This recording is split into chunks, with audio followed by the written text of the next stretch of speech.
Bonsoir à tous. Je vous souhaite la bienvenue à cette première conférence du cycle de conférences que nous avons mis en place pour cette édition de la Fête de la Science. Fête de la Science qui est un peu bousculée cette année, vous vous en doutez, à cause des circonstances sanitaires. L'université accueille d'habitude 3 gros villages de la science sur ses sites.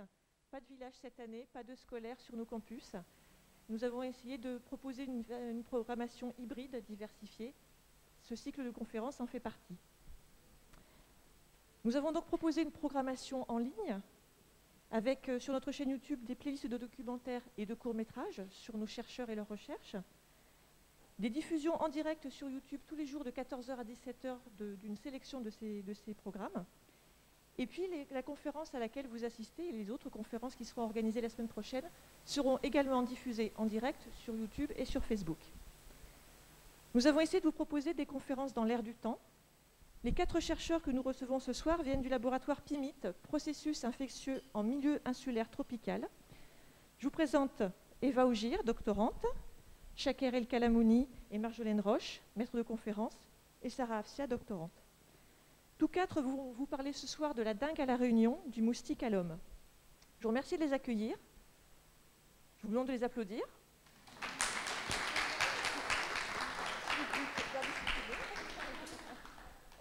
Pour le public dans la salle, je vais vous demander d'éteindre vos téléphones portables, s'il vous plaît, pour ne pas les perturber pendant leur prestation.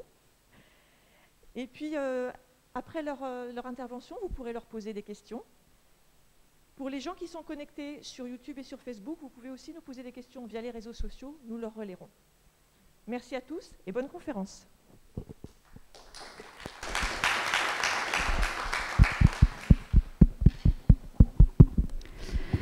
Bonsoir à tous. Merci Christelle, la médiation scientifique, pour l'organisation de la Fête de la Science. C'est un plaisir pour nous d'être là aujourd'hui.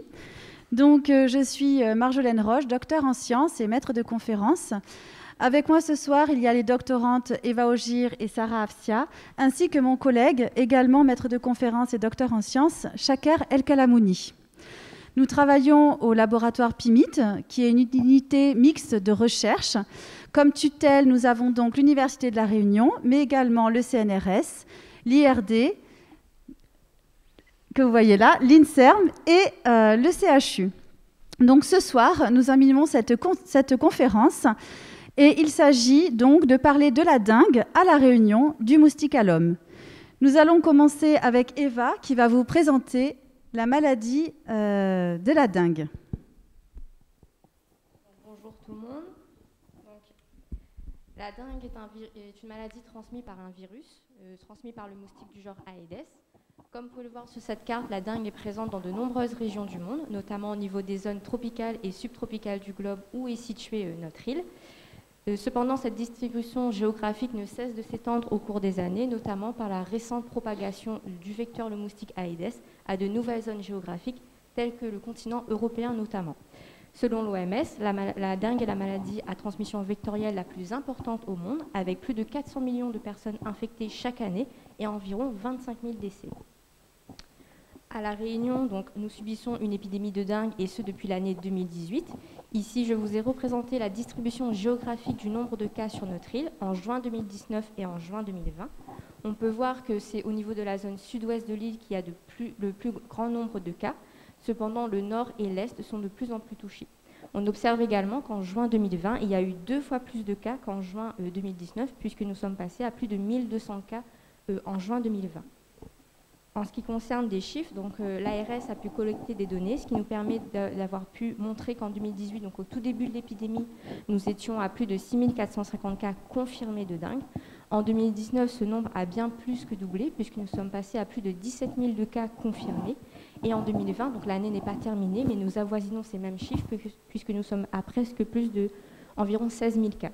Donc ces chiffres montrent bien que la dengue est une maladie d'importance publique, de santé publique sur notre île. Donc, en ce qui concerne sa distribution au niveau de l'année, donc les nombres de cas commencent à augmenter en janvier. On atteint un pic épidémique entre le mois d'avril et le mois de mai, suivi d'une diminution lors de l'arrivée de l'hiver austral. Donc, en plus d'être présent sur l'île, la dengue a la particularité d'être présente sous forme de 4 sérotypes différents, ce qui signifie que nous pouvons attraper 4 dingues différentes. À La Réunion, au niveau de la circulation, en 2018, c'était le sérotype 2 qui était responsable de l'épidémie. En 2019, ce sérotype 2 était toujours celui responsable de l'épidémie, mais il y a eu une introduction du sérotype 1 et du sérotype 3. Et cette année, donc en 2020, nous avons observé un changement au niveau de la tendance, puisque c'est la dengue de sérotype 1 qui est celle qui circule le plus et qui est responsable de l'épidémie cette année. Ce qui signifie que sur notre île, actuellement, nous avons la circulation de 3 sérotypes sur les 4 existants. En ce qui concerne les symptômes, donc la dengue, il faut savoir que dans 70% des cas, les personnes qui vont être infectées par la dengue ne vont pas développer de symptômes. C'est ce qu'on appelle des cas asymptomatiques. Parmi les 30% de personnes qui vont avoir des symptômes, ils vont manifester sous forme, dans ce qu'on appelle la forme classique, avec des symptômes pseudo-grippaux que nous connaissons bien, tels que de la fièvre, des maux de tête, des douleurs articulaires, musculaires ou encore une grosse fatigue. Et bien que moins fréquents, il existe malheureusement des formes sévères de la dengue, que sont la fièvre hémorragique de la dengue et le syndrome de choc. Donc les personnes vont d'abord avoir les mêmes symptômes qu'une forme classique, mais qui vont malheureusement par la suite s'aggraver, notamment avec apparition d'hémorragie interne, d'atteinte hépatique, entre autres. Et il faut savoir que dans les pays d'Asie, ces formes sévères sont responsables de nombreuses hospitalisations et malheureusement de décès. Donc parlons à présent du vecteur, donc le moustique. Donc, comme l'a dit Eva précédemment, le virus de la dengue va être transmis par les moustiques. Mais la question est de savoir, est-ce que tous les moustiques vont potentiellement transmettre le virus de la dengue? Alors, pour répondre à cette question, il faut tout d'abord s'intéresser au cycle de vie des moustiques. Alors, les œufs, ici, vont éclore en larves. Les larves vont se nourrir dans un milieu aquatique de matière en décomposition et de micro-organismes. Et elles vont ainsi se développer et grossir petit à petit jusqu'au stade larvaire numéro 4. Ensuite, elles vont se transformer en nymphes, et les nymphes ne se nourrissent plus, et c'est une sorte de cocon dans lequel elles vont pouvoir se transformer jusqu'à devenir des adultes. Donc, elles émergent en adultes et prennent leur envol. Il faut savoir que les moustiques mâles et femelles se nourrissent de nectar, de fleurs et de fruits en décomposition. Seules les femelles, pour le développement de leurs œufs, ont besoin de prendre des repas de sang, ici. Et donc, ce sont ces repas de sang qui font des femelles moustiques uniquement les animaux les plus meurtriers pour l'homme, bien loin devant, par exemple, les requins ou encore les crocodiles, avec 725 000 morts par an qui leur sont dus. Qui leur sont dus à eux, mais à elles, mais pas tout à fait, puisqu'en fait, c'est dû aux pathogènes qu'elles vont véhiculer. Par exemple, le pathogène qui va entraîner le paludisme, ou encore ce qui va nous intéresser ici, le virus de la dengue. En fait, comme on le voit dans ce cycle de transmission, la femelle moustique va aller piquer une personne malade qui est porteuse du virus de la dengue, et après quelques temps, elle va pouvoir transmettre ce virus à d'autres personnes qui étaient jusqu'à présent saines, en les piquant à leur tour. Il existe dans le monde plus de 3500 espèces de moustiques et qui vont être présentes sur tous les continents en abondance plus ou moins importante, et par exemple dans la ceinture tropicale et subtropicale en abondance très importante. Et donc, pour qu'il y ait cette transmission, il va falloir répondre à certains critères, notamment le critère environnemental. En effet, il faut que les 3 acteurs, à savoir l'homme, le moustique et le virus de la dengue, soient présents dans le même environnement, que l'environnement leur convienne à tous, et également qu'ils puissent se rencontrer dans cet environnement. Et c'est ce qu'on appelle le filtre de rencontre. Par exemple, quand le moustique va venir piquer l'homme. Ce filtre va sélectionner donc les 3 acteurs. Et après, le virus de la dengue doit aussi pouvoir se développer au sein du moustique et de l'homme. Il a des exigences pour son développement et à la fois, il doit contourner les systèmes de défense des hôtes, moustiques et humains, pour pouvoir de nouveau se transmettre. Et donc, c'est ce qu'on appelle le filtre de compatibilité. Prenons un cas plus concret à La Réunion. Il existe à La Réunion 12 espèces de moustiques différents, répartis sur tout le tour de l'île, en abondance différente. Parmi tous ces moustiques, prenons comme exemple 4 moustiques qui piquent l'homme, d'accord, les autres se nourrissant plutôt sur des oiseaux ou des autres petits mammifères. Donc ça, les 4 moustiques qui vont piquer l'homme vont être sélectionnés donc, par le filtre de rencontre. C'est les seuls qui vont rencontrer l'homme, et donc la dengue potentiellement. Parmi ceux-là, seuls 2 moustiques peuvent faire se développer, se multiplier le virus de la dengue. Et donc le filtre de compatibilité va sélectionner ces 2 moustiques. Ces 2 moustiques à La Réunion sont les Aedes aegypti et les Aedes albopictus, plus connus sous le nom de moustiques tigres. Les Aedes aegypti sont vraiment très peu abondants sur l'île de La Réunion et ne permettent donc pas d'expliquer l'épidémie actuelle. En revanche, les Aedes albopictus, que l'on retrouve, comme vous voyez sur cette carte, tout autour de l'île, et parfois même dans les cirques à certaines périodes de l'année, vont être eux les vecteurs majoritaires de la dengue à La Réunion. Donc cette aptitude qu'ont les moustiques à transmettre le virus, ça s'appelle la compétence vectorielle. Et en fait, c'est l'aptitude des moustiques à s'infecter lorsqu'ils prennent un repas de sang sur quelqu'un qui est malade, puis à faire se multiplier le virus dans leur corps pour que ce virus atteigne ensuite les glandes salivaires et la salive pour être de nouveau transmis via un autre repas sanguin. Cette compétence vectorielle, elle va dépendre de plusieurs facteurs. Donc, outre les aspects génétiques, que ce soit la génétique du moustique ou la génétique du virus, il va y avoir les facteurs immunitaires du moustique, comme par exemple le système immunitaire inné, ou encore les barrières physiques, parce que le virus il va arriver dans l'intestin par le sang, et il va devoir franchir la barrière intestinale pour infecter tout le corps du moustique afin d'atteindre les glandes salivaires. Donc ça représente une barrière physique.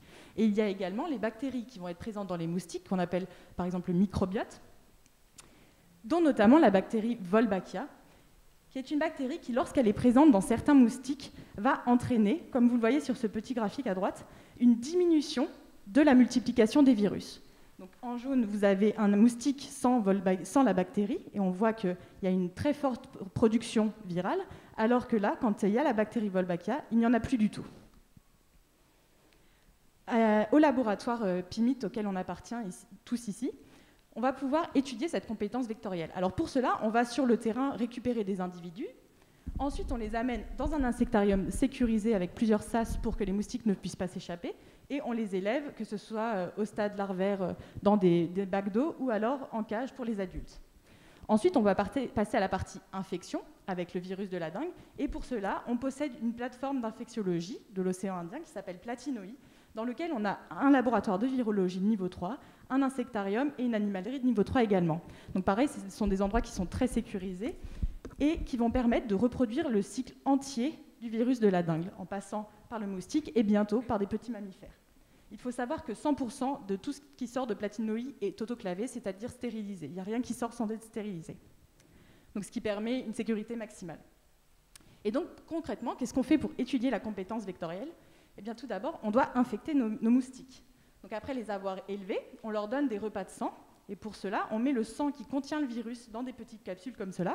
On va les brancher sur un système qui va chauffer le sang. Ça va attirer les moustiques pour qu'ils viennent se gorger. Et après, on endort les moustiques femelles et on les trie.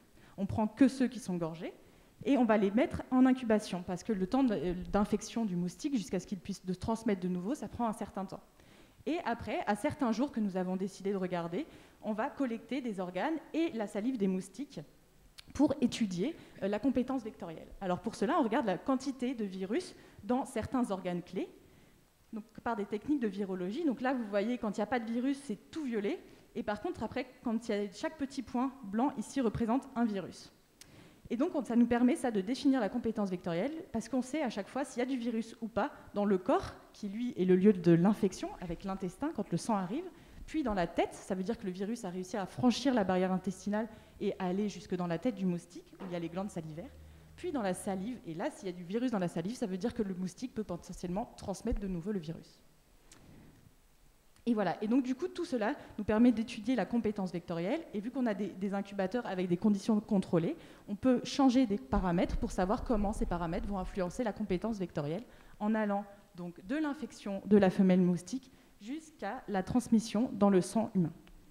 Et maintenant, je vais passer la parole à Marjolaine pour ce qui va se passer dans le sang humain.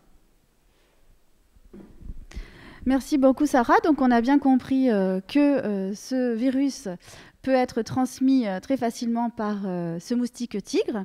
Et alors, donc, il en vient effectivement à la piqûre.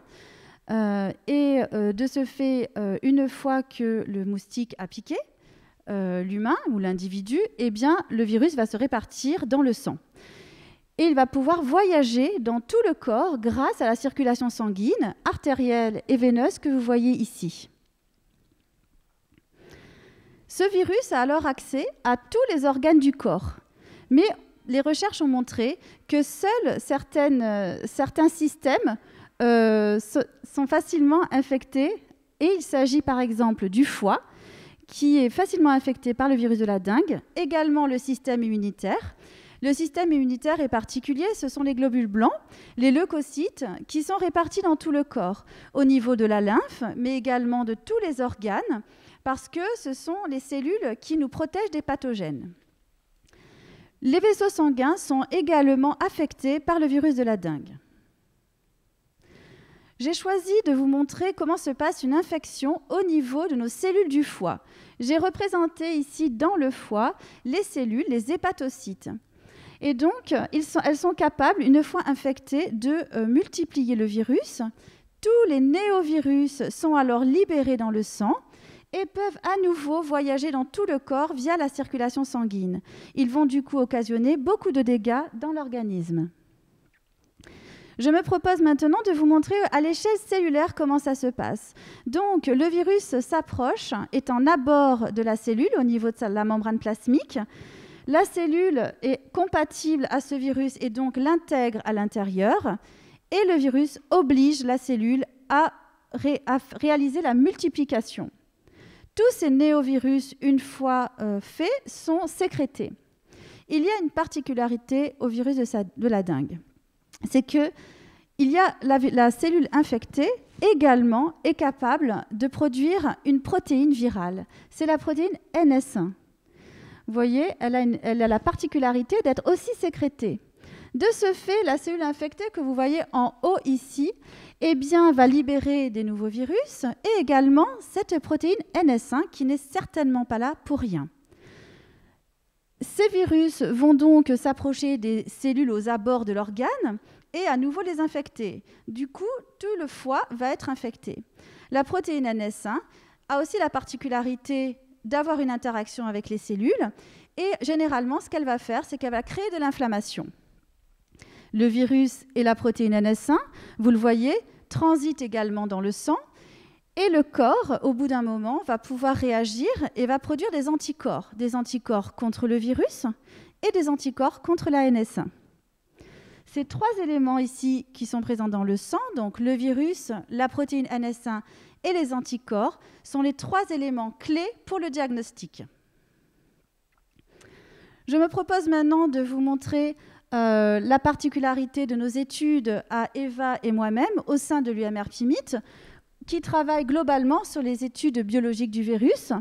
Nos expérimentations, c'est plutôt l'étude du rôle de la protéine virale NS1 que je vous ai présentée sur les cellules humaines. Pour cela, nous utilisons des outils de biotechnologie. Alors, nous avons placé le gène qui code à gauche pour la protéine virale NS1 dans un ADN double brun circulaire qui facilement va être intégré aux cellules de foie. Les cellules de foie sont mises en culture et donc nous avons une protéine virale qui est produite.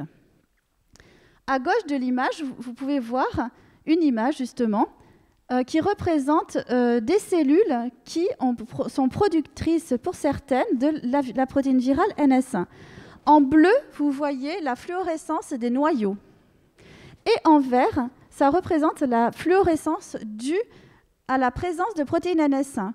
Nos cellules produisent bien donc de la NS1. Je vais laisser maintenant la parole à Eva qui va nous expliquer le diagnostic. Alors maintenant, comment savoir qu'on est infecté par le virus de la dengue?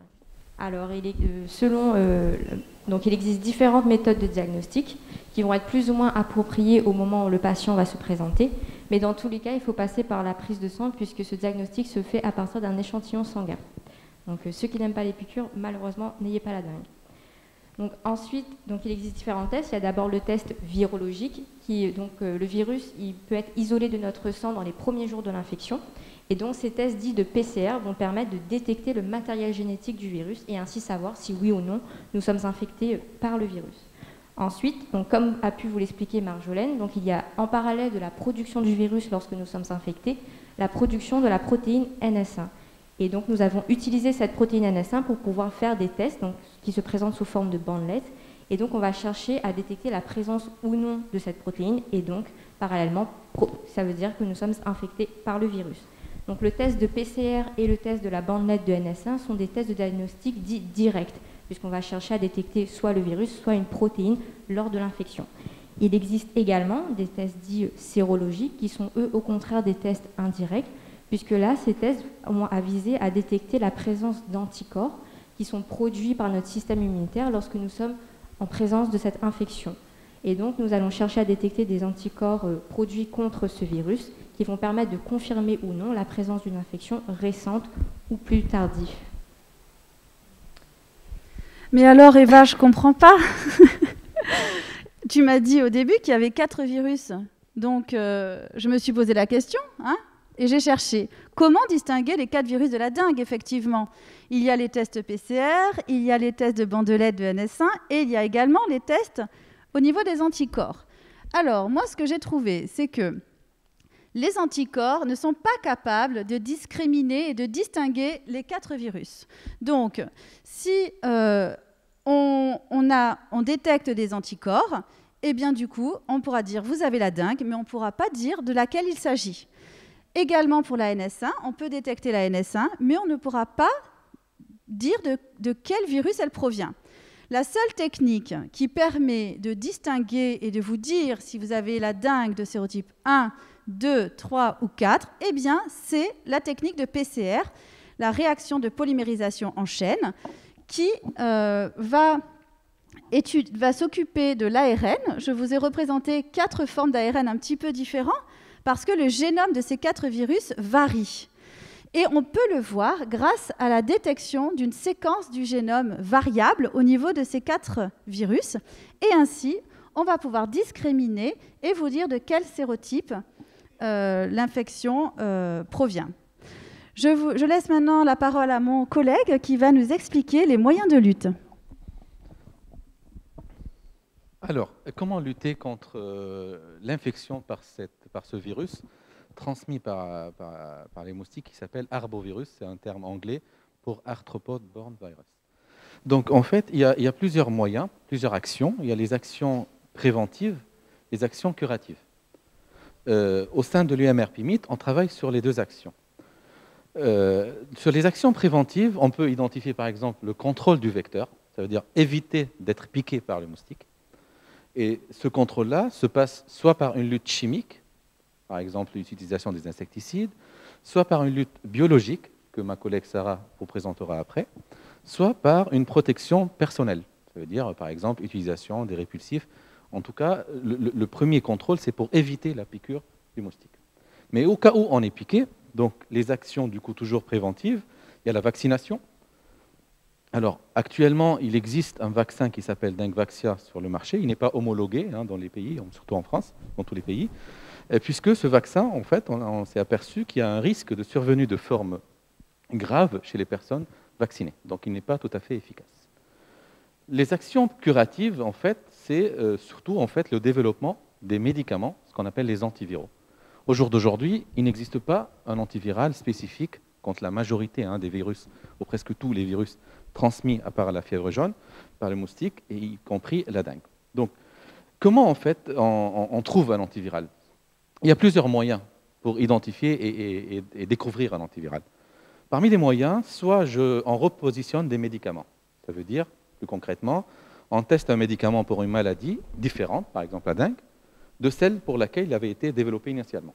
L'avantage dans cette stratégie, c'est qu'on part d'un médicament déjà connu. Donc on a déjà un recul sur sa toxicité. Et du coup, on réduit beaucoup le délai de développement, on réduit les coûts. Mais l'inconvénient, c'est qu'on a souvent une faible efficacité et des effets secondaires. Pourquoi? Parce que tout simplement, ce médicament, il a été conçu au départ, pas pour cette maladie. On l'a recyclé, on va dire. La deuxième stratégie, c'est de tester beaucoup de molécules, beaucoup de molécules, sans activité connue au préalable. Et ce qu'on appelle, dans notre jargon, c'est le criblage. L'avantage de cette stratégie, c'est qu'on peut découvrir des molécules très efficaces, très spécifiques, avec un très beau mode d'action, par exemple. L'inconvénient, comme vous pouvez l'imaginer, c'est que c'est un processus long, parce qu'on part de zéro, de A à Z, et coûteux. Et souvent, c'est très aussi parfois compliqué, parce que là, on ne part pas d'un médicament à la base. Donc, on ne connaît rien en fait sur cette molécule à la base. Alors, donc là, ici, je vais vous raconter un petit peu le trajectoire d'une molécule, du laboratoire au patient, juste pour vous imaginer un petit peu comment ça va se passer. On part d'abord par une recherche basique, ça veut dire sur une bibliothèque des molécules, que ce soit par la stratégie de recyclage des médicaments, soit par la stratégie de tester beaucoup de médicaments, beaucoup de molécules. Donc, on fait les tests in vitro ou in vivo, sur cellules ou sur animaux, et on va du coup sélectionner, identifier des molécules qui marchent, actives. On va les retravailler, ces molécules. À la chimie médicinale, on va les rendre encore plus actives, plus spécifiques, jusqu'à obtenir un candidat médicament. Ce n'est pas le médicament, c'est un candidat potentiel. Après ce candidat médicament, il va faire sa trajectoire pour être développé à travers des développements précliniques pour s'assurer de sa toxicité, de sa sécurité, de la formulation, dans le sens galénique de terme. Ensuite, le développement clinique d'un médicament classique avec les phases, les essais cliniques sur les patients, jusqu'à avoir une autorisation que ce médicament soit mis sur le marché. Donc c'est un long trajet. Alors, au sein du laboratoire de l'UMR-PIMIT, nous avons décidé que cette bibliothèque de molécules, ce n'est pas le recyclage des médicaments, mais c'est la biodiversité végétale de la Réunion. Pourquoi on s'est posé cette question? Puisqu'en fait, tout simplement, on a la chance de se retrouver dans un des 35 points chauds de biodiversité mondiale, avec l'existence des plantes qui n'existent pas ailleurs, on l'appelle endémique. Une utilisation très traditionnelle par la population réunionnaise de ces plantes pour des vertus médicinales. Et on a très peu de données scientifiques en fait, qui valident ça. Et aussi, ce qui prouve ça, en fait, c'est l'inscription récemment à la pharmacopée française des plantes médicinales de la Réunion que je vous ai citées ici. Donc, on a décidé de se focaliser sur cette biodiversité. Donc, comment ça se passe? Quelle est notre stratégie? C'est d'abord, tout simplement, de sélectionner des plantes médicinales. Comment on sélectionne les plantes médicinales? Il y a plusieurs stratégies. Nous avons opté pour soit des critères ethnobotaniques, puisque c'est une utilisation traditionnelle par la population, soit à travers des enquêtes sociétales que nous avons effectuées au laboratoire, bien sûr, en collaboration avec des spécialistes dans le domaine des sciences humaines et sociales, donc de faire des enquêtes sociétales avec la population réunionnaise lors de l'épidémie de la dengue pour leur demander qu'est-ce que vous prenez comme plante pour se traiter. Et donc, nous avons fait notre sélection, bien sûr avec l'appui de l'agence l'ARS, donc Santé publique France. Et ces plantes-là que nous avons sélectionnées, on a commencé à les extraire. Comment on extrait une plante? Soit comme on fait chez nous à la maison classique, faisant une infusion, une décoction, une macération, soit des extractions un peu plus conventionnelles, sophistiquées. Ça dépend qu'est-ce qu'on cherche, parce que ces métabolites, ces principes actifs qui sont dans la plante, pour les sortir, si c'est une huile essentielle, par exemple l'arôme de la plante, le parfum, on utilise comme l'alambic ici, la petite machine ici qu'il a. Si ce n'est pas aromatique, on utilise d'autres modèles, d'autres matériels, comme le Soxhlet, qui va extraire les matériels non volatiles, les molécules non volatiles. À la fin, nous aurons notre échantillon qui est prêt pour les tests. Une fois pour faire les tests, donc, nous développons au laboratoire des modèles, comme ma collègue Marjolaine tout à l'heure elle vous a montré les cellules hépatiques. On utilise ces cellules-là, par exemple, pour les infecter par le virus de la dengue, en présence des extraits de plantes. À la fin, on regarde sur le microscope, est-ce que ces plantes ou ces extraits de plantes sont capables de protéger ou pas la cellule contre l'infection. Donc, ce que je vous présente ici, c'est un peu le bilan de ce qu'on a trouvé jusqu'à aujourd'hui au sein de l'UMR-PIMIT. Les 4 plantes en haut à gauche que vous voyez ici, par exemple la change écorce, la bois de golette, bois de pêche marron, bois de négresse, qui sont pour la plupart des plantes endémiques et ou indigènes, elles agissent directement sur le virus. Ça veut dire, on appelle dans notre terme, virucide. Donc, elles tuent le virus. Si le virus il est tué, il ne peut plus rentrer dans une cellule. Nous avons aussi identifié, même si ce n'est pas endémique en fait, mais les feuilles, les extraits de feuilles de papaye et même le fruit de la papaye, donc est capable d'empêcher, il n'agit pas sur le virus directement, mais il est capable d'empêcher l'attachement du virus sur la cellule. Et à la fin, en fait, l'huile essentielle de l'ayapana est capable d'empêcher, cette fois-ci, l'entrée du virus dans la cellule. Donc là, ici, vous voyez sur l'image à gauche, vous avez en bleu la cellule. Donc ça, ce sont des cellules infectées, mais traitées avec une plante active. Et à droite, ce sont des cellules infectées, mais non traitées. Du coup, on voit beaucoup de rouge. Le rouge, c'est la protéine virale. J'ai fini mon message, j'ai bien mis en rouge à des doses non toxiques.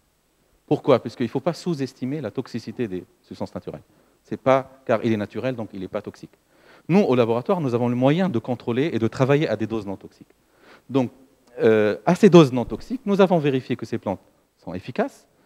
Et donc, le message que je vais envoyer aussi, que ça reste que des résultats in vitro. Il ne faut pas sortir aujourd'hui d'ici en disant « super, je connais la plante, si je suis infecté demain, je vais boire des litres et des litres », puisque tout simplement, c'est des tests in vitro. Est-ce que cet effet antiviral se reproduit dans l'organisme? On ne sait pas encore. Voilà. Je passe donc, du coup, je vous ai parlé de la lutte biologique. Maintenant, je passe la parole à ma collègue Sarah, qui va vous présenter la lutte biologique et chimique. Merci. Alors, vous avez sans doute déjà tous vu ici les posters et les flyers de l'ARS, de Santé publique France, donc, qui conseillent les bons gestes à adopter pour éviter les gîtes larvaires, en fait. Donc, il faut renverser les pots de fleurs, couvrir les réservoirs d'eau, etc. Donc tout ça, c'est pour éviter les gîtes larvaires. Et ensuite, vous avez, ça c'est une gestion environnementale sur laquelle on peut tous agir. Et il en va de même pour les moustiquaires. Donc ça, c'est des méthodes de prévention individuelles qui vont être très importantes dans la lutte contre la dengue. Ensuite, vous avez aussi peut-être déjà vu l'ARS qui vient pulvériser des anti-moustiques, des insecticides, ou alors mis des serpentins chez vous et des répulsifs. Donc ça va être les luttes chimiques. Et après, il y a les luttes biologiques. Donc, par exemple, ici, avec la prédation, donc là, c'est la photo d'un guppy qui va bientôt manger, en tout cas, une larve de moustique. Et il y a aussi des petits crustacés qui s'appellent des copépodes, qu'on peut mettre, par exemple, dans les bassins avec de l'eau stagnante et qui peuvent être très pratiques. Il y a aussi des méthodes beaucoup plus innovantes qui vont être mises en place, notamment à La Réunion, avec l'IRD de La Réunion, qui a mis en place la technique de l'insecte stérile, dont vous avez peut-être entendu parler à la télé, et qui est en fait une technique dans laquelle on va relâcher des mâles. Les mâles ont été stérilisés à l'avance par technique de radiographie, et ils vont aller s'accoupler avec les femelles sauvages. Or, les femelles sauvages, dans la nature, ne peuvent se reproduire qu'une seule fois dans leur vie. Et donc, si elles se reproduisent avec un mâle stérile, eh bien, toute leur vie, elles prendront des œufs vides. Et donc, ça va faire diminuer la population de moustiques et donc la transmission de la dengue. Il en va de même après pour des méthodes un peu plus compliquées qui ne sont pas mises en place à La Réunion, avec des moustiques qui sont génétiquement modifiés pour rendre pareil les mâles stériles afin de faire diminuer les populations de moustiques et par là même faire diminuer la transmission de la dengue. Pour finir, il y a la bactérie dont je vous ai parlé tout à l'heure, la bactérie Wolbachia. Et je vous ai dit, quand elle est présente dans certains moustiques, eh bien, elle peut faire diminuer la multiplication du virus de la dengue au sein des moustiques.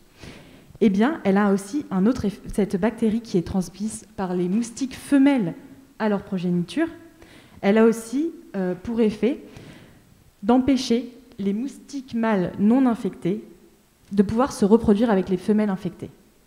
Ce qui fait que les femelles qui ne sont pas infectées auront beaucoup moins de descendance infectées par la bactérie, qui ont la bactérie, vont avoir beaucoup moins de descendance que les femelles qui n'ont pas cette bactérie.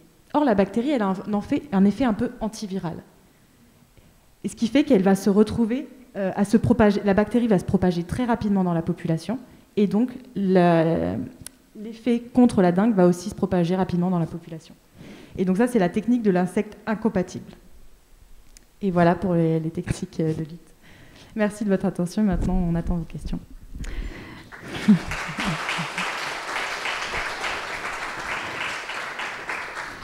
Merci beaucoup, Sarah. Donc, maintenant, nous sommes là pendant un bon moment pour répondre à vos questions. Alors, sur les différentes parties qu'on a développées, donc le virus au niveau du moustique, le virus chez l'individu infecté, donc chez l'humain, et tous les moyens de lutte que l'on vous a présentés. Donc, nous vous écoutons.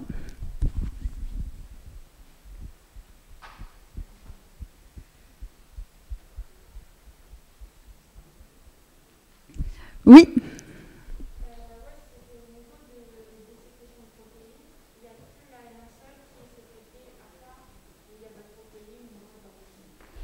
Alors, la question, c'est est-ce que, au niveau de la sécrétion chez les cellules humaines, je vous ai expliqué qu'il y avait les virus et la NS1, la question, c'est est-ce qu'il y a d'autres protéines virales qui sont sécrétées ?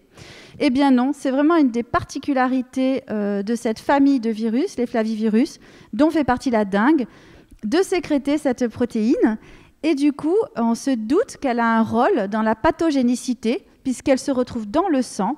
Et j'ai oublié de le dire, donc je vous remercie beaucoup pour votre question, puisque l'ANS1 serait responsable des fuites vasculaires au niveau des dingues hémorragiques. Donc, c'est vraiment important de l'étudier.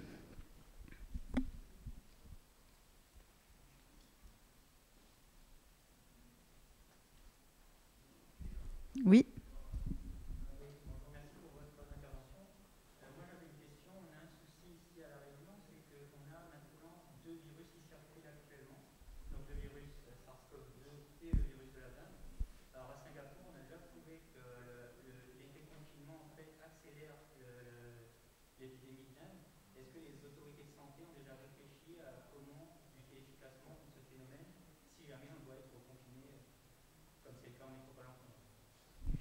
Alors, la question, c'est la concomitance de la présence de la dengue et du Covid. Donc, c'est évidemment très intéressant puisque lors du confinement en mars, avril, mai, qui est le pic, comme l'a montré Eva, de l'infection, nous avons été confinés et il y a eu énormément de cas de dengue, effectivement, concomitantes au Covid.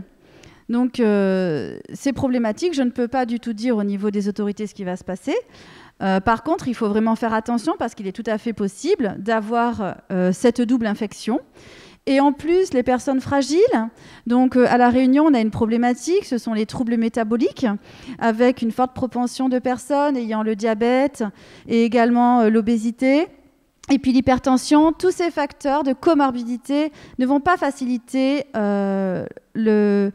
la réparation, enfin de pouvoir se soigner et de se rétablir, pardon, je trouve mes mots, ça y est, lorsque l'on a la dengue et possiblement aussi le virus, le Covid. Merci.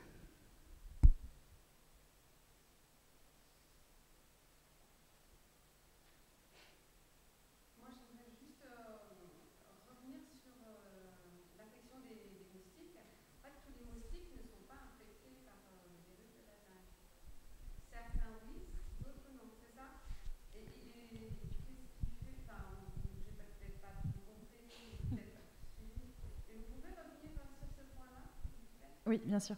Alors la question, c'est est-ce que tous les moustiques en fait peuvent transmettre la dengue? Voilà. Oui. Voilà, c'est ça. Donc, exactement. Donc déjà, il faut que il faut que les trois, comme vous venez de le dire, soient dans le même environnement, donc l'homme, le moustique et le virus, et également que le virus puisse se développer en fait dans le moustique. Et donc tous les moustiques ne vont pas pouvoir permettre ce développement, parce que les moustiques sont comme nous, ils ont une immunité. Donc certains vont avoir une immunité qui vont être plus efficace en fait contre la dengue que d'autres moustiques. Et par exemple, les Aedes albopictus et les Aedes aegypti sont de très bons vecteurs, parce que justement, il y a un système immunitaire, mais qui ne va pas être suffisamment efficace pour empêcher le virus d'atteindre la salive et de pouvoir être de nouveau transmis. Mais par exemple, pour compléter la réponse, dans une même population de moustiques tigres, et heureusement pour nous à La Réunion, vu l'abondance, tous les moustiques tigres ne vont pas transmettre non plus le virus de la dengue. Par exemple, il faut savoir que si on fait une collecte sur le terrain, ça sera un moustique sur 5000 à 10 000 qui va être infecté. Et pour les mêmes raisons. Parce que, comme vous et moi, on peut être confrontés à une même maladie et on ne va pas avoir la même réponse face à cette maladie. Une de nous va être très malade, l'autre pas du tout. Elle va être asymptomatique, comme l'a dit Eva, par exemple, pour les cas de dengue. Ça va être pareil chez les moustiques, exactement la même chose. Voilà. J'espère que ça a répondu à votre question. Est-ce qu'on peut imaginer, justement, par rapport à ça, une méthode de manière à ce que les moustiques, je vais dire qu'on a un vaccin pour les moustiques, une méthode qui leur limiterait leur infection ou qui favoriserait leur système immunitaire pour qu'ils n'attrapent pas la dengue?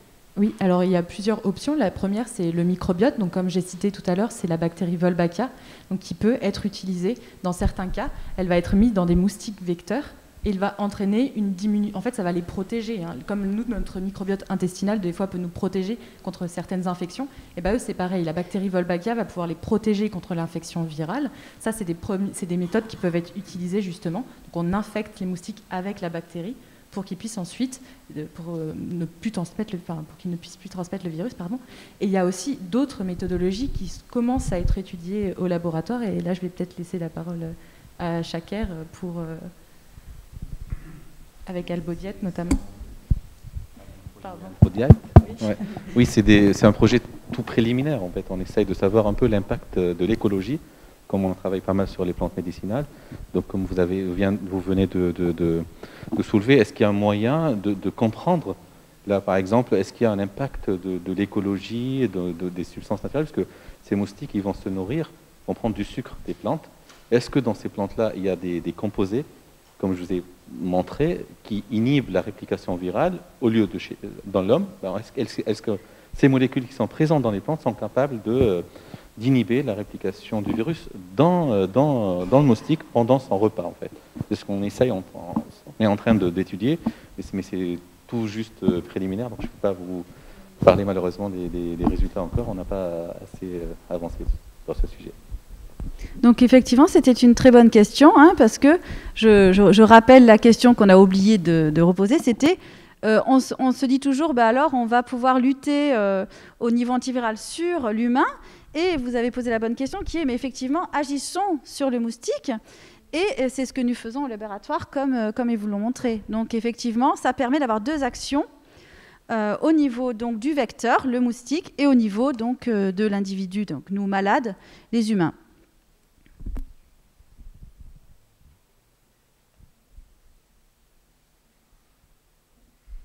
Oui.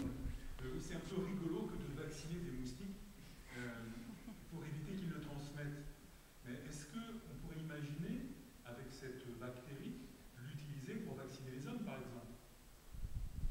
Alors, donc la question, c'est est-ce qu'on pourrait utiliser la bactérie Wolbachia que Sarah a présentée chez l'homme pour éviter que le virus ne se développe? Alors en fait, les bactéries, comme les virus et comme tout organisme, elles ont, comme je l'ai présenté tout à l'heure, elles vont avoir besoin de certaines ressources pour pouvoir se développer. Et il en va de même pour cette bactérie-là. Elle a besoin de certaines ressources qu'elle ne retrouve que chez certaines espèces, comme les insectes et certains crustacés et certains vers. Mais elle n'est absolument pas présente chez les mammifères. Donc elle ne pourrait pas être dans l'homme, puisqu'elle ne survivrait pas tout simplement. Elle n'aurait pas ce qu'il lui faut pour se développer. Mais effectivement, c'est intéressant parce qu'on parle beaucoup de microbiote. Donc, toutes les bactéries qui sont en symbiose avec nous, au niveau de la peau, au niveau de l'intestin, on peut effectivement envisager, pourquoi pas, hein, ça pourrait peut-être donner des idées aux chercheurs, de voir si on peut avoir des bactéries donc, non pathogènes pour l'homme qui pourraient avoir un effet antiviral. C'était peut-être un nouveau projet de recherche. Oui ?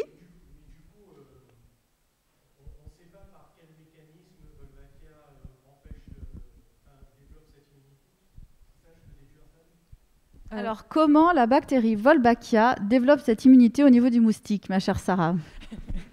Il y a énormément de mécanismes d'action qui sont en train d'être étudiés aujourd'hui. Il y a par exemple l'immunité. Ça peut des fois induire une immunité.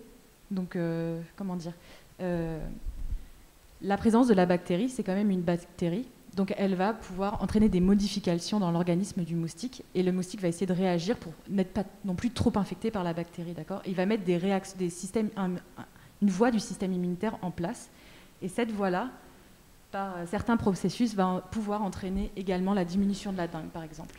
Ah, donc tu veux dire en fait que la bactérie Wolbachia, elle va un petit peu agresser le moustique, qui va se dire « Ouh là là, j'ai quand même une bactérie », développer un petit peu une défense immunitaire, et du coup, le virus va beaucoup moins se développer. Voilà, ça peut être ça. D'accord. Ça peut être ça, ou ça peut être alors une compétition pour certaines ressources dont ils ont tous les deux besoin, comme le fer, par exemple, ça a été montré, ou le cholestérol. Ils vont avoir tous les deux besoin de ça pour se développer. Et donc, du coup, ils vont être tous les deux en compétition pour ces ressources. Et vu que Wolbachia, dans certains moustiques, elles vont être quand même bien présentes, en abondance, en densité très importante. Et le virus, lui vient juste d'arriver. Du coup, il est moins bon dans la compétition en fait pour ces ressources-là, et du coup, il va être limité dans son infection du moustique, par exemple. Voilà, c'est des voies qui peuvent. Voilà. Et Wolbachia, il mange le cholestérol. Ça, c'est intéressant quand même. Effectivement, sur le projet que vous proposiez, monsieur, hein, ça mange le cholestérol. Donc, en plus, si nous, on peut l'avoir dans notre corps, on pourrait peut-être aussi lutter contre les problèmes de dyslipidémie. C'est bien ça. Est-ce que vous avez d'autres questions ?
La question, du coup, si je reformule la question, donc il y a plusieurs volets.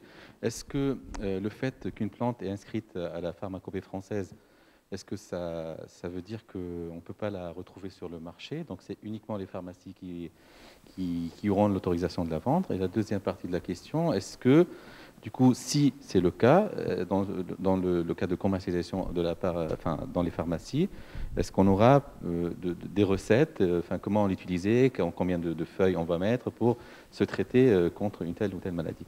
Alors, pour la première partie de la question, c'est tout à fait vrai. En fait, l'inscription de la plante à la pharmacopée française, surtout s'il y a plusieurs en fait, catégories, des catégories A et B, limite en fait justement l'utilisation ou la vente en fait, de ces plantes-là que pour les personnels de santé. Ça ne veut pas dire puisque vous savez, à La Réunion, il y a beaucoup d'utilisations traditionnelles et des tisaneurs, on appelle, qui recommandent une certaine utilisation des plantes-là. Et cet aspect en fait de transmettre de connaissances, il est aussi protégé, je passe le message, protégé par ce qu'on appelle la Nagoya. Donc c'est une convention en fait de diversité biologique qui protège ce savoir-faire de la population vers le personnel, vers les professionnels par divers moyens. Donc oui, effectivement, pour répondre à la question, oui, ça limite du coup son utilisation uniquement pour les pharmacies. Après, par rapport à la vente, on en trouve, moi j'en ai trouvé par exemple dans certaines pharmacies, des comptoirs où on affiche que voilà, ces plantes ont été inscrites à la pharmacopée française, et donc, mais ça reste en fait que des usages traditionnels. Pour la plupart des plantes, là, ce que par exemple j'avais montré, c'est des résultats in vitro. Ça ne veut pas dire que cette plante-là, elle est... on a la preuve qu'elle va fonctionner dans l'organisme.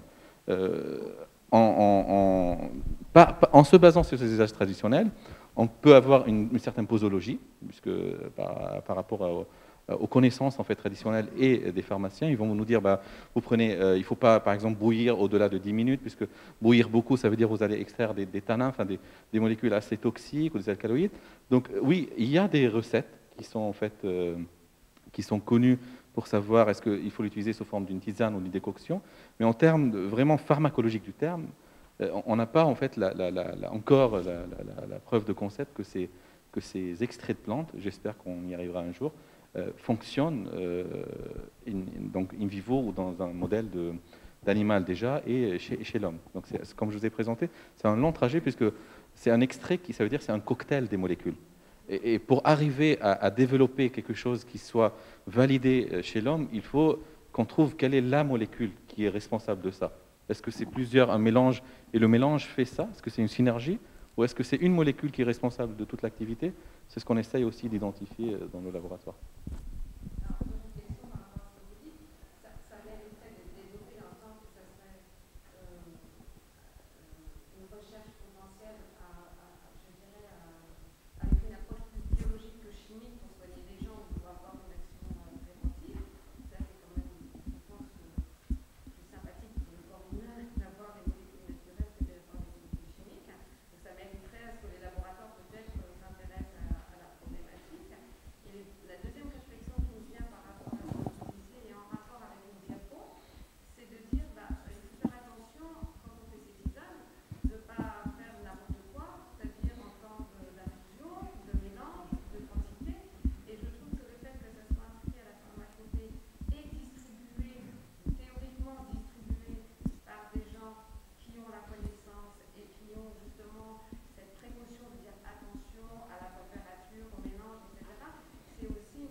Oui, tout à fait. Pardon. C'est pour ça que je pense qu'il faudrait effectivement que Plante à la pharmacopée, que ce soit vraiment des gens qui ont la connaissance et qui ont le sérieux derrière pour pouvoir dire, voilà, vous pouvez mélanger telle et telle chose, mais attention, il y a une méthode d'emploi qu'il faut respecter de manière à ne pas induire une autre pathologie qui à long terme pourrait être plus dramatique. Je suis tout à fait d'accord. Donc, je reformule un peu la question. Il y a deux volets de questions. Là. Deux volets. Le premier volet, donc, c'est par rapport à notre stratégie donc d'avoir plutôt, en fait, vous parlez de l'aspect plus biologique que chimique. Ça veut dire que si j'ai bien compris la question, c'est... Pour moi, il me semble que si on a tout ce qu'il faut dans la nature, autant utiliser, enfin, autant mettre en œuvre des Ouais. recherches par des gens de la science qui puissent, avec ces plantes, arriver à quelque chose qui ait une efficacité Ouais. égale ou supérieure à ce que la chimie pourrait faire. Tout à fait. Ouais. C'est ça, en fait, puisqu'il faut savoir, actuellement, 50% des médicaments qui existent sont d'origine naturelle. Ça ne veut pas dire jamais la molécule qu'on va trouver dans la plante, c'est la même qui va arriver dans une capsule de médicament. Mais l'origine est la même. Donc, la source d'inspiration, quand on crible, c'est 50% de ces molécules-là sont d'origine plante. Après, on les retravaille pour l'améliorer, améliorer sa solubilité, améliorer donc plein de facteurs. Donc, je suis d'accord tout à fait avec vous que justement, c'est pour ça que nous, on a la chance ici de travailler avec ces plantes-là, puisque peut-être, comme c'est des plantes endémiques qui n'ont pas été travaillées ailleurs, on aura peut-être la possibilité de trouver des nouvelles molécules et donc d'avancer dans le sens de développement de médicaments. Et du coup, pour la deuxième partie, oui, effectivement. Par exemple, je vous donne un exemple, l'ayapana. L'ayapana, que je vous ai parlé, si on peut remettre la diapo. Quand on a fait l'enquête ethnobotanique, les gens nous disaient, juste le bilan à la fin. Encore, oui, c'est là. Quand on a fait en fait le bilan, les gens nous disaient, voilà, l'ayapana, elle est utilisée pour les maladies aussi infectieuses. Donc, je l'ai testé au début, mais comment j'ai testé? J'ai fait une infusion, une décoction, une macération, je ne trouvais pas d'effet. Donc, ben non, ça ne marche pas. Mais quand on force en fait, on a changé la méthode d'extraction. Qu'est-ce qu'on a extrait? On a extrait le parfum de l'ayapana, donc l'huile essentielle de l'ayapana. Effectivement, on a trouvé qu'il y a un effet. Donc ce que je vous ai présenté ici, c'est l'huile essentielle de l'ayapana et pas l'extrait de l'ayapana, l'extrait classique à queue. Et donc peut-être aussi l'extrait classique à queue, il avait une toxicité. Donc d'où l'importance d'avoir cette prescription des personnels de santé ou des spécialistes, même si le point de départ, c'était des usages traditionnels. Mais à la fin, il faut bien sûr un cadre réglementé qui va nous dire attention, puisque si vous allez bouillir l'ayapana pendant 1 heure ou 2 heures, vous allez extraire des molécules, mais ce n'est forcément pas les molécules qui vont lutter contre la dengue. Ça peut avoir d'autres effets thérapeutiques. Et juste pour vous dire que la méthode d'extraction aussi et la posologie va avoir finalement certainement un effet bénéfique au risque. Parce que finalement, comme j'ai mis en rouge, il y a toujours des doses toxiques. Il ne faut pas sous-estimer. Nous, au laboratoire, on est capable de travailler à des doses non toxiques. Mais on ne sait pas combien de feuilles on va prendre pour éviter et pour avoir plus un bénéfice que de risque. Puisqu'il y a toujours le risque d'avoir une toxicité, un effet secondaire, et le bénéfice de lutter et de débarrasser du virus de la dengue. Donc effectivement, je suis tout à fait d'accord avec votre réflexion. Avez-vous d'autres questions? Oui. Merci d'abord pour votre intervention intéressante. Vous avez dit que la protéine NSA, elle a dû hyper perméabilité dans la suite du développement des cancers de dengue. Ma question est, est-ce que le mécanisme par lequel cette protéine affecte la perméabilité vasculaire est connu? Alors, merci pour votre question que je répète. Donc, est-ce que j'ai raconté que la protéine NS1 aurait un rôle dans la fuite plasmatique et donc la rupture de perméabilité des cellules des vaisseaux. Et est-ce que donc le mécanisme par lequel elle génère cette dégradation est connu? Donc effectivement, à travers le monde, il y a pas mal de chercheurs qui étudient ces mécanismes. Il y en a maintenant pas mal qui sont connus. Notamment, la NS1 est capable de rompre, de déstabiliser le manteau qui recouvre, qui protège les cellules endothéliales, parce que les cellules endothéliales, ce sont les cellules dans les vaisseaux sanguins. Elles voient évidemment passer beaucoup de choses dans le sang, elles doivent se protéger, donc elles ont un manteau de protection. La NS1 est capable de déstructurer ce manteau, de s'infiltrer et du coup de générer des dysfonctionnements. Et les cellules endothéliales dans les vaisseaux, elles sont jointives parce qu'il y a des protéines de jonction et en fait, ça déstructure toute l'organisation et le sang, malheureusement, peut s'échapper. Il y a un autre problème aussi, c'est que la protéine NS1, c'est un antigène que le corps reconnaît comme du non-soi. Alors du coup, il y a des anticorps anti-NS1 qui sont produits parce que le corps veut se débarrasser de cette protéine. Malheureusement, ces anticorps ont aussi la capacité de se fixer sur d'autres protéines présentes dans le sang, des protéines qui sont là pour protéger le corps, et donc ça défavorise encore plus le maintien de l'homéostasie du sang, et alors on peut encore avoir plus de risques d'une hémorragie. Donc effectivement, la protéine NS1 est certainement responsable de cela, mais peut-être pas qu'elle, parce qu'il y a beaucoup d'effets qui sont engendrés par le virus, par la NS1, notamment l'inflammation. Les globules blancs qui circulent dans le sang, ils sont infectés par le virus. Et en fait, ils ont des réactions inflammatoires et ils vont sécréter des protéines dans le sang. Et ça ne va pas du tout aussi favoriser l'intégrité des vaisseaux sanguins. Donc c'est vraiment toute cette étude que les chercheurs qui s'intéressent à la virologie et notamment à la dengue essayent de comprendre. Le but étant après de trouver des moyens de lutte pour essayer de protéger les vaisseaux contre une hémorragie. Parce qu'effectivement, les cas sévères, ce sont des hémorragies, donc des fluides plasmatiques. Associé à cela, en général, il y a aussi des lésions au niveau du foie. Donc, ça devient très problématique. Et c'est pour ça que, malheureusement, il y a des décès qui surviennent.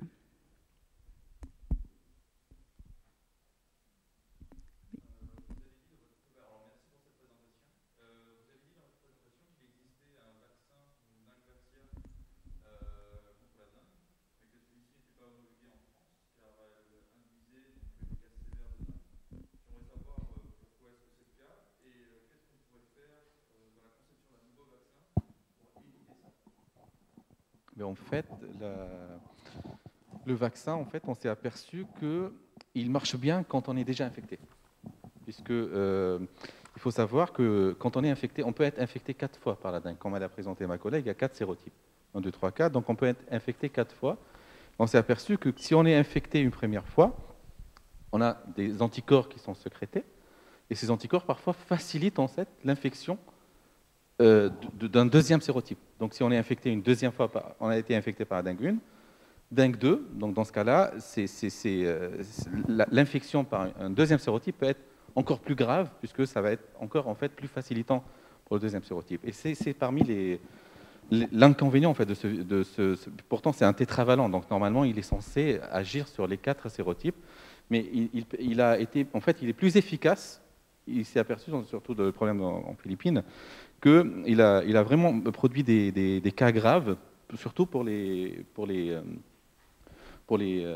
personnes en fait, qui ont déjà été infectées par le virus de la dengue. Et donc la solution, je ne suis pas vaccinologue.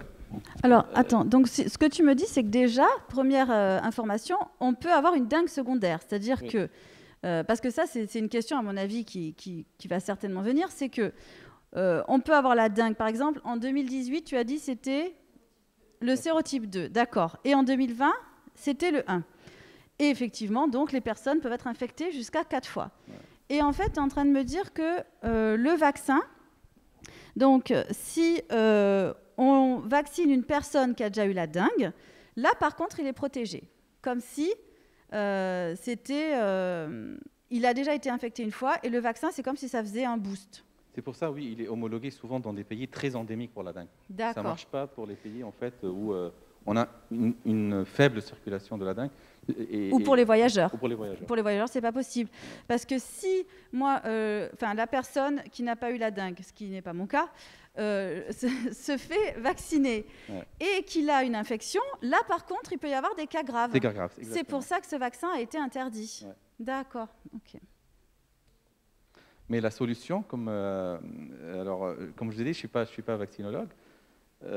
C'est d'ailleurs la difficulté de la dengue existe depuis des années. On n'a pas en fait encore trouvé un vaccin qui peut agir à la fois sur les 4 sérotypes et éviter ce phénomène qu'on appelle d'ADE, donc le phénomène une primo-infection facilite une infection secondaire. Et ça, j'espère que les chercheurs un jour en arrivent à pallier à ce problème de ces 4 sérotypes qui peuvent nous infecter 4 fois.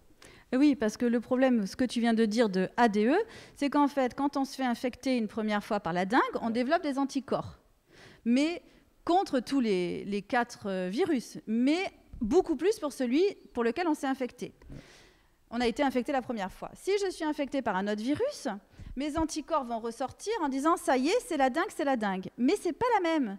Donc, il n'y a que quelques petits anticorps qui vont se fixer dessus, mais beaucoup moins que si ça avait été le même. Du coup, les cellules, les globules blancs, quand ils voient des éléments dans le corps sur lesquels sont accrochés des anticorps, vont les internaliser pour les tuer.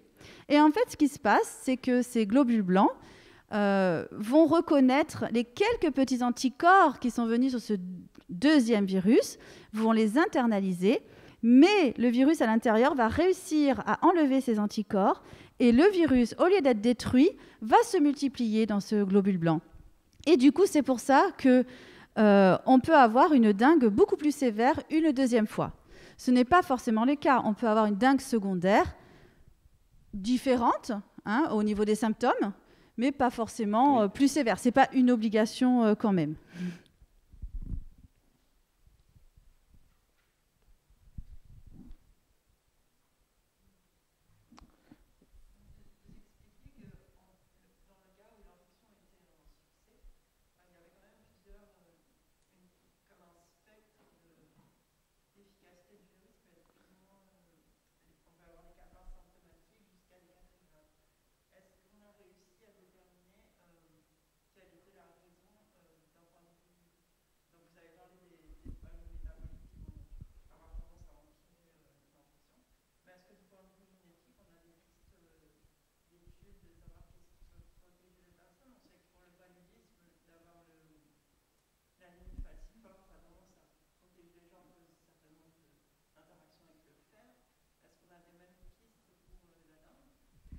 Alors, pour le paludisme, le fait en même temps d'avoir l'anémie falciforme, comme le parasite dans les globules rouges, eh bien, l'anémie falciforme, c'est une maladie où les globules rouges sont en faucille, sont rigides et abîmés.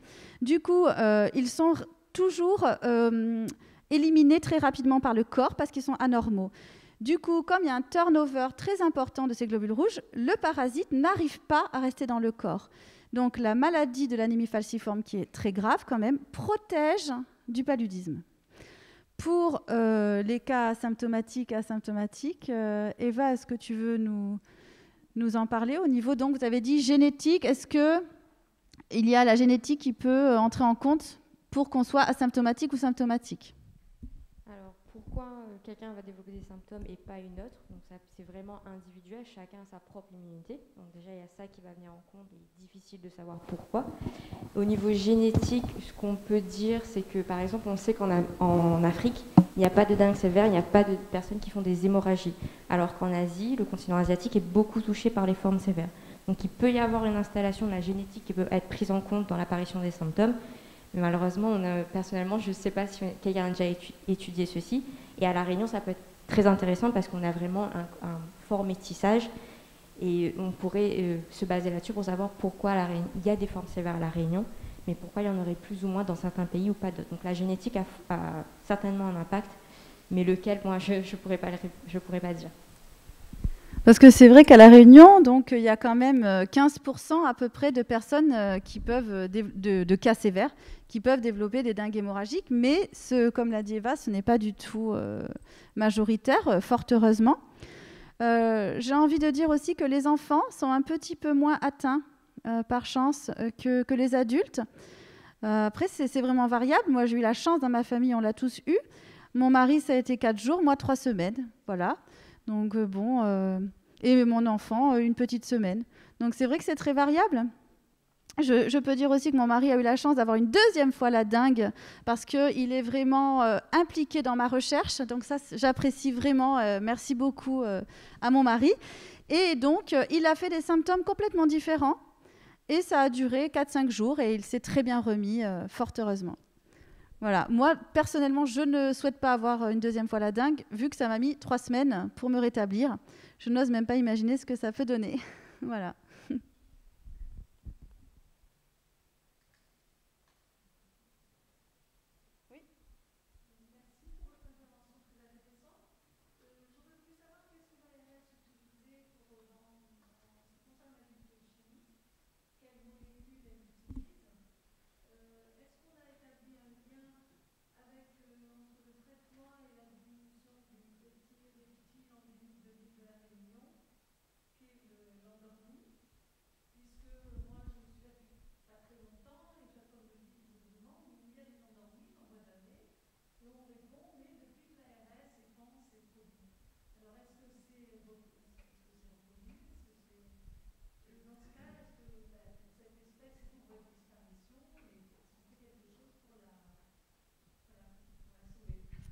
Alors, la question est donc, quelle molécule est utilisée comme insecticide par l'ARS et quelles sont les conséquences? Quelles sont les conséquences, notamment sur les petits endormis, c'est ça?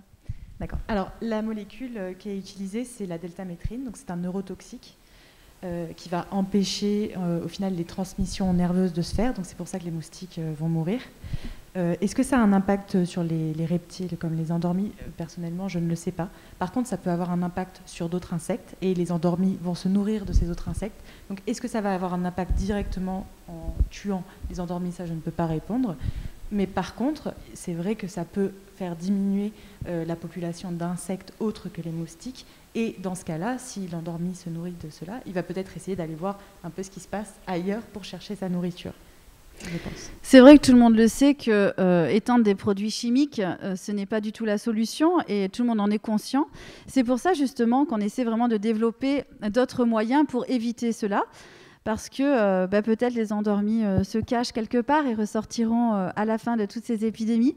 Mais effectivement, c'est un problème et je suis sûre qu'il y a des chercheurs qui travaillent sur ce sujet à La Réunion sur l'extinction possible et la modulation de la diversité de la flore et de la faune sur cela. Parce que c'est vrai qu'au niveau chimique, si je ne me trompe pas, en fait, c'est surtout pour les animaux à sang chaud où il n'y va pas y avoir de problème.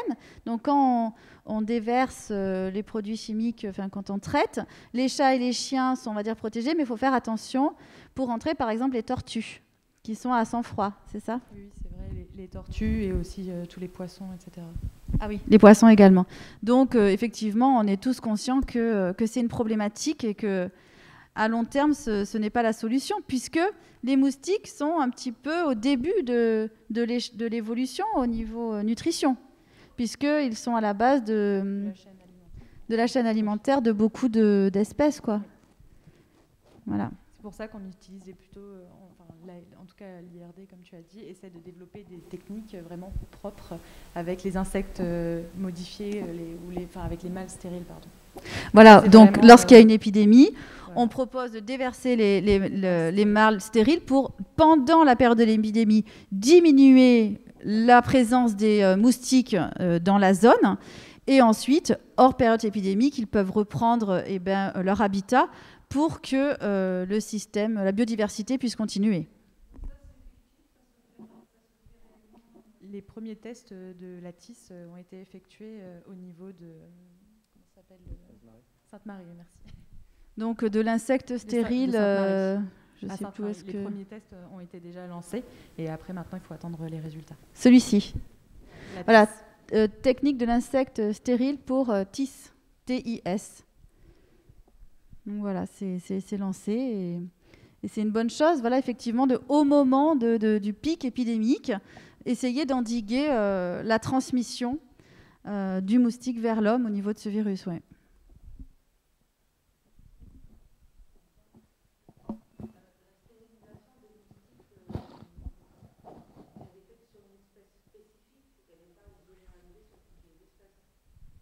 Donc la question est, est-ce que la technique de stérilisation est utilisée sur toutes les espèces de moustiques? Bien non, parce que comme je l'ai montré tout à l'heure, comme je vous l'ai expliqué, que certains moustiques peuvent transmettre la dengue, et en plus, les plus présents sur l'île sont les Aedes albopictus. Donc c'est cela qui va être important et nécessaire de limiter en fait leur présence. Donc c'est sur ces insectes-là, sur les mâles de cette espèce-là, que va être fait la radiographie pour les rendre stériles.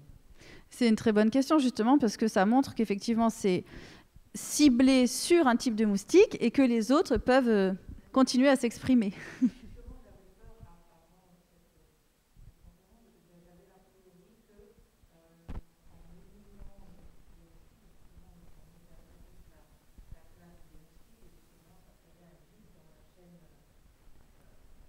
D'accord.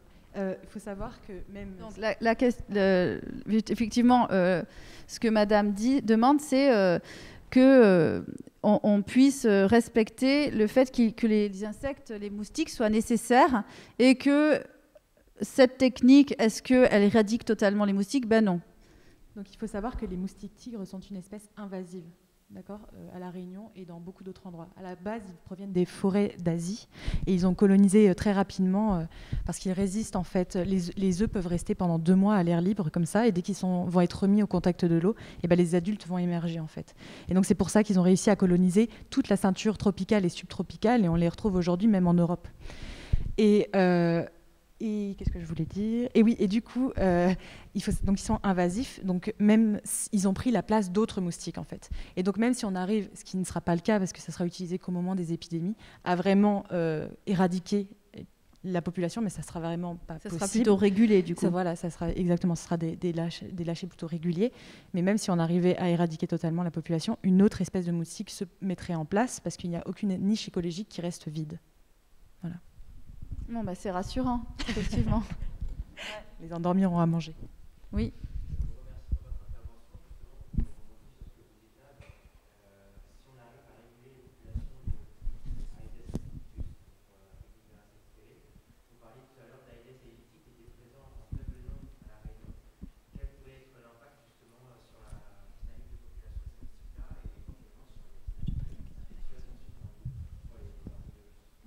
Alors Sarah, justement, tu nous as présenté 2 types d'Aedes.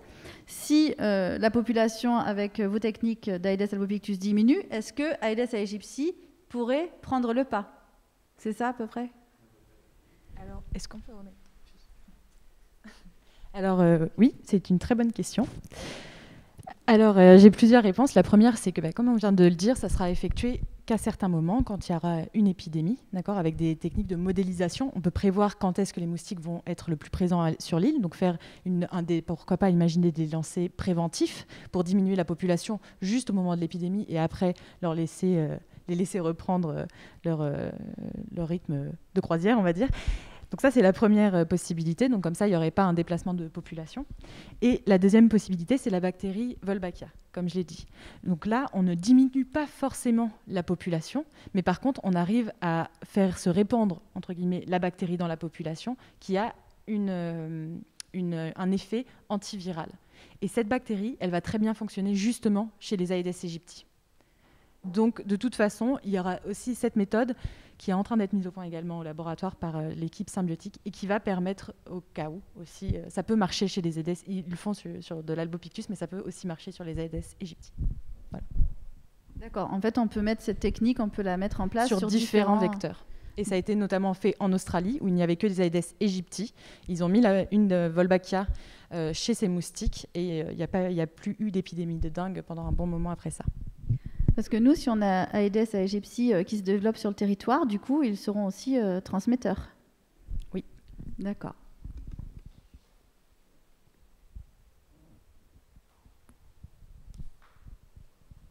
Ben, on a vraiment eu des questions sur tous les sujets. Hein. C'était très intéressant. Je vous remercie beaucoup pour toute cette richesse. Et c'était vraiment un plaisir pour nous d'être là parmi vous. Et peut-être que grâce aux questions que vous avez posées et aux idées, on va pouvoir élaborer de nouveaux projets. Donc on vous remercie beaucoup. Et voilà, merci Christelle.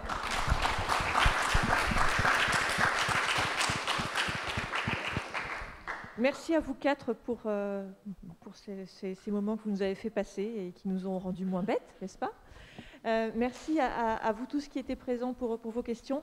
Une excuse toute particulière à ceux qui étaient connectés sur YouTube aujourd'hui. Nous avons eu des problèmes de son récurrents, le son se remettait en place et coupé. Ne vous inquiétez pas, je ne sais pas si vous m'entendez, mais la conférence sera remise en ligne la semaine prochaine avec le son. Et merci à tous ceux qui nous ont suivis, merci à ceux qui étaient là. N'hésitez pas à suivre nos autres conférences en présentiel. Nous aurons lundi une conférence sur le Covid, sur les origines du coronavirus. Mardi, une conférence sur un volet anthropologique de la Covid, avec l'approche d'un Fundi aux Comores. Jeudi, nous avons 2 conférences. Alors, une qui sera sur le campus du Moufia en Amphi-Sherpak et qui s'intitule « L'informatique sans ordinateur », très prometteur. Et puis ici, nous aurons aussi à 18h une conférence sur les micropolluants dans les eaux, micropolluants organiques dans les eaux. Et nous terminerons ce cycle de conférences vendredi avec une conférence sur le sucre. Merci à tous et bonne soirée.